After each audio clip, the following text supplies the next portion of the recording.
और अब आपको बताएं, शाहीन शाह अफरीदी का T20 वर्ल्ड कप में नायब कप्तान बनने से माजरा। टीम मैनेजमेंट ने शाहीन शाह अफरीदी को नायब कप्तान बनने की ऑफर की थी। जरा के मुताबिक कुछ अरसे पहले कप्तानी से हटाया गया। शाहीन अफरीदी कहते हैं कि कुछ ही अर्सा पहले कप्तानी से हटाया गया, अब नायब कप्तान बना रहे हैं। बतौर खिलाड़ी टीम के लिए दस्तयाब हूं, सपोर्ट करूंगा। T20 वर्ल्ड कप में टीम के नायब कप्तान मोहम्मद रिजवान ही होंगे।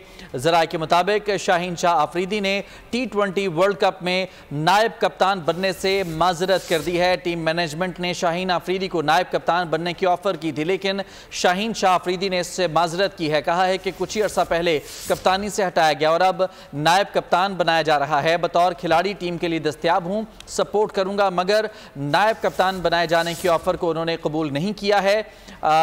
T20 वर्ल्ड कप में टीम के नायब कप्तान मोहम्मद रिजवान ही होंगे। शाहीन शाह अफरीदी ने T20 वर्ल्ड कप में नायब कप्तान बनने की ऑफर को ठुकरा दिया है।